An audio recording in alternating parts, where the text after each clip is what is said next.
Now there is a mystery tune. I probably played this, I messed around with this years ago, probably here on the news.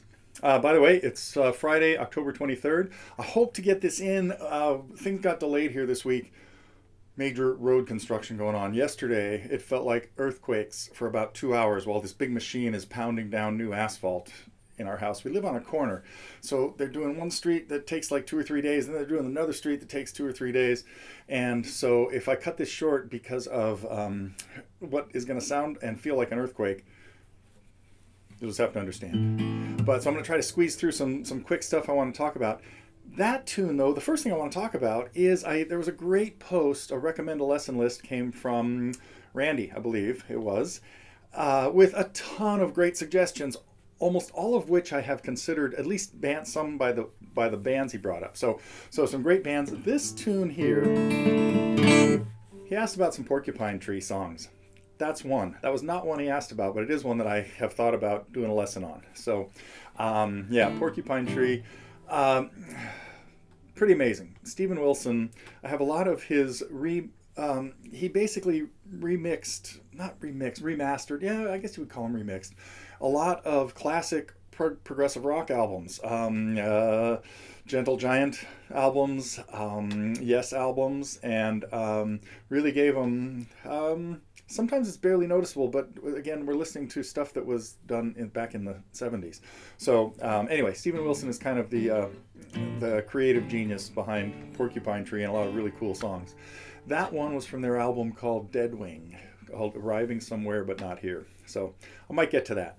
But anyway, I appreciate the Porcupine Tree suggestions. The Nazareth suggestion, I really never heard much of Nazareth, but I will check that one out.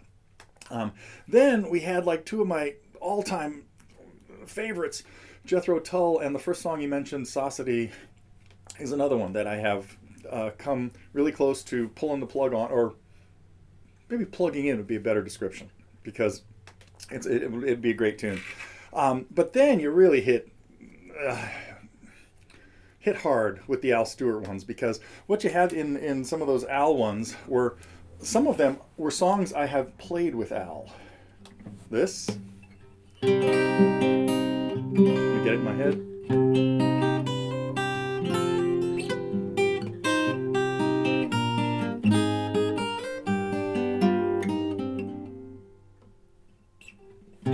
Boy, it's rusty.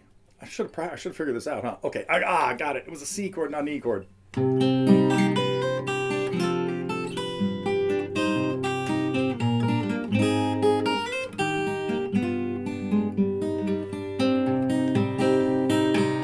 That is Fields of France, and the first time I ever played with Al back in 2000.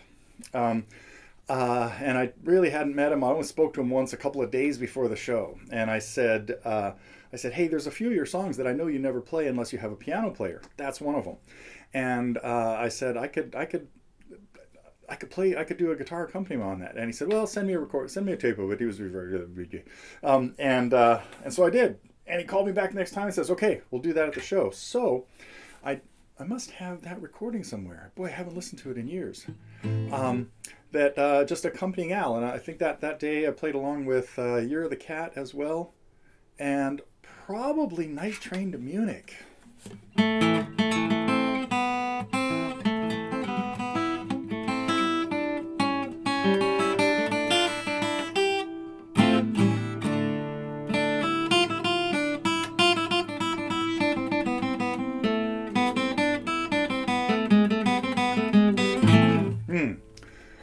again, I shouldn't talk about these things that I have that are so rusty, but that was one of the biggest thrills of my life. Playing along with Al Stewart on Night Train to Munich, whatever that last one was called, Fields of France. Great tune.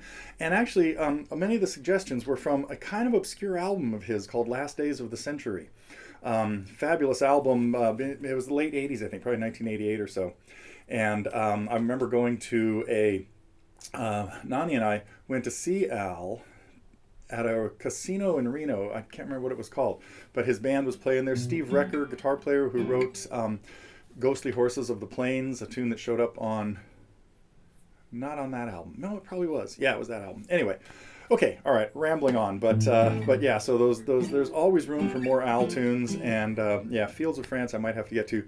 Night Train to Munich is challenging, but it certainly can be done. And what else did I think that was it for those. There were 4 bands on that. That was pretty cool. So I want to talk about 2 other things that are going on that I would like you to, well, one is it's mostly just info.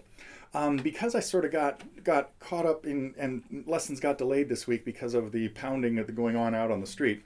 I've been kind of working on revamping some things at the website, and the main one is the blog. I'm cleaning up the blog, so I'd appreciate if you guys would take a look. Now it's kind of in a constant state of flux right now, because the way it was laid out, what we had was a lot of duplication of the same information all over the place.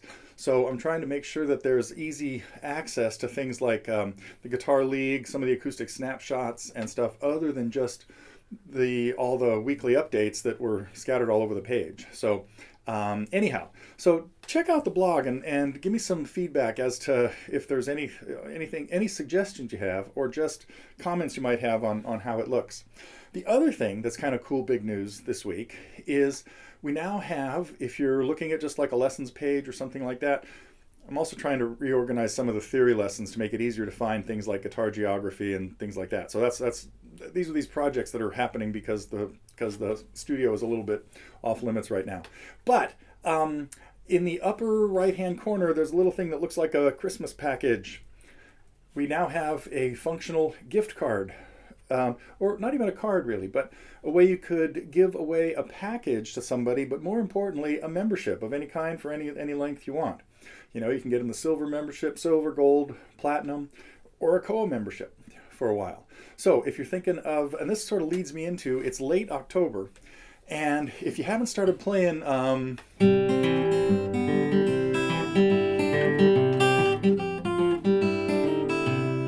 know, seems weird. Halloween's coming up. Should we even be still thinking about Christmas? Generally, people have to work on reviving Christmas tunes a long time before December to get them in good shape. So I'm encouraging everybody to start your, I don't want to tell you about your Christmas shopping, but your Christmas practicing. That would be a good thing. So, okay, that's it for the kind of off the wall announcements, and I'll be back in just a minute. Hopefully, if the earth doesn't move again. Who knows what song I'm talking about? No, not Carole King. Good trivia question. Okay, back in a flash. Well, kind of an interesting week for lessons, really diverse set of lessons this time, because what we had, the main lesson I got finished was Kind and Generous, Natalie Merchant, with some kind of tricky picking in it. I think I played through it a little bit last week, but I hope you've had a chance to check that out. But the rest of the song, you don't really have to do that intro. You know, you could just... We're playing E in the bass there. It's B minor, right?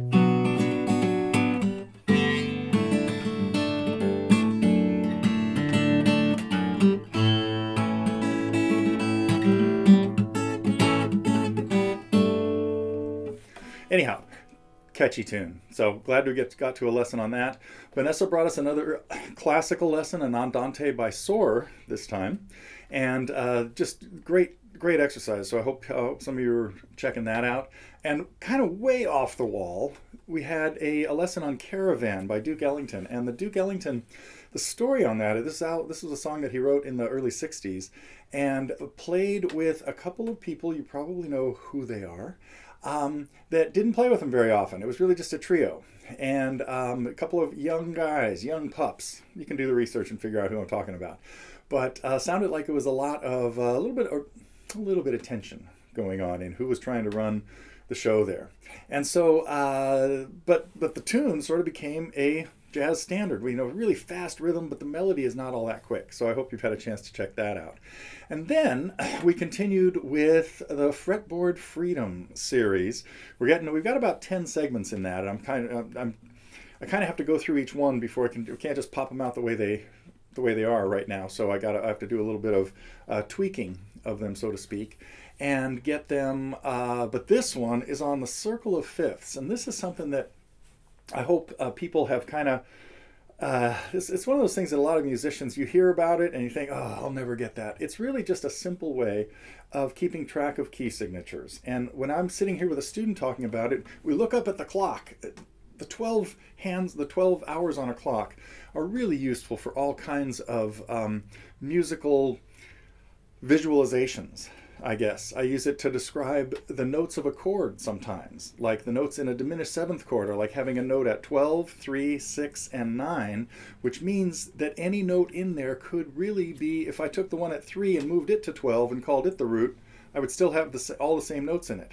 So, but the circle of fifths is built the same way with a 12-point clock or circle that talks about the 12 keys. Now, there are more than 12 keys. I'll let you ponder that for a little while. There are really 15. How do we get all those on a 12-point clock? Anyway, so the lesson on circle of fifths and also fourths, it's really important to understand that a fifth and a fourth are inversions of the same thing. And that's what we kind of get in this lesson. So if two notes are a fifth apart, they're also a fourth apart if you turn them over. So a fifth and a fourth are the same pair of notes, just different starting points. So anyway, that is what we've had with this week's version of Fretboard Freedom. There's a little piece of lint flying around here. I wonder if it got on the camera, because if it did, it's really close to the camera and it probably looked like a butterfly or something. It wasn't. It's like the size of a broken fingernail.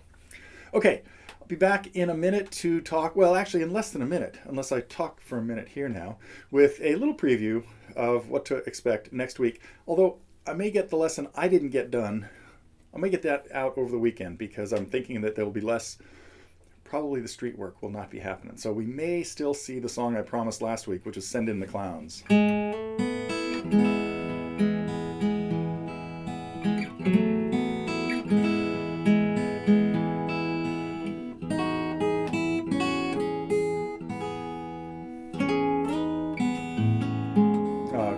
I've played this a bunch of times for you lately. So anyway, that lesson is still under construction, and more hints about other stuff coming. Now it will be a minute ago from when I said that.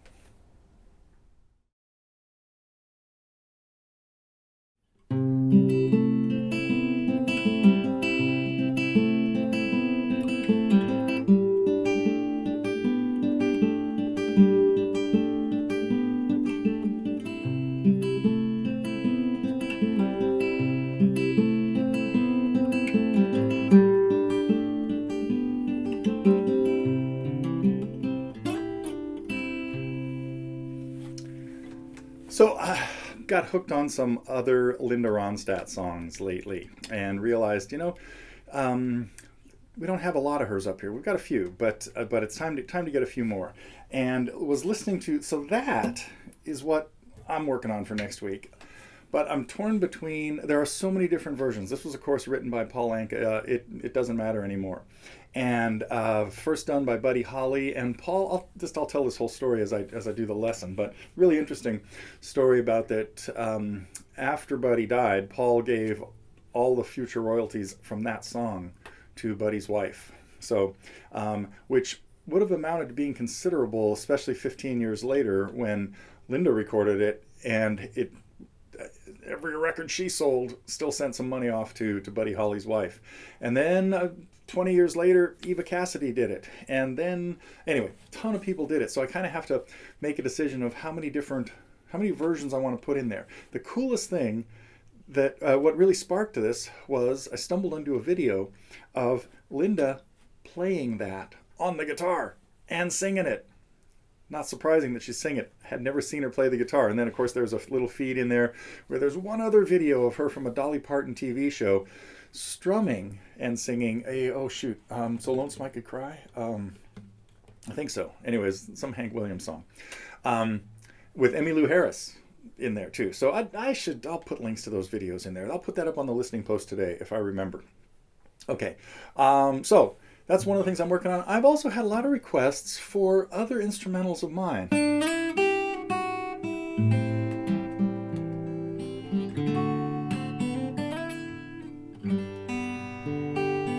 One of my students who's working on, what is it? Rosa May.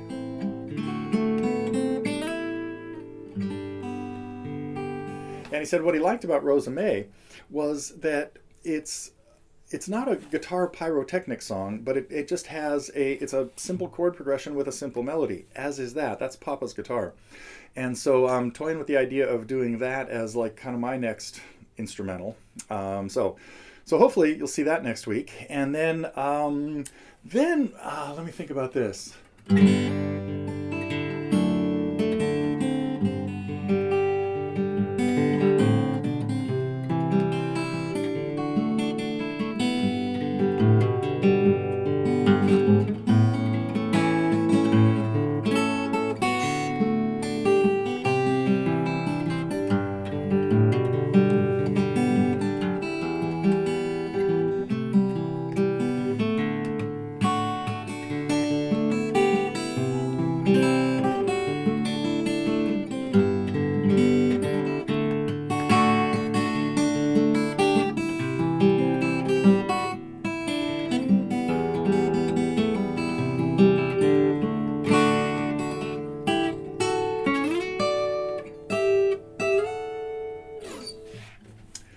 We're not going to have a lesson on that song yet, but Vanessa is working on some other songs by Tim Hardin. So I wanted to kind of like give you a heads up on that, and you can probably, I want you to sort of speculate and guess what they might be. If you have any old albums by The Nice, you'll have a hint of one of them. And,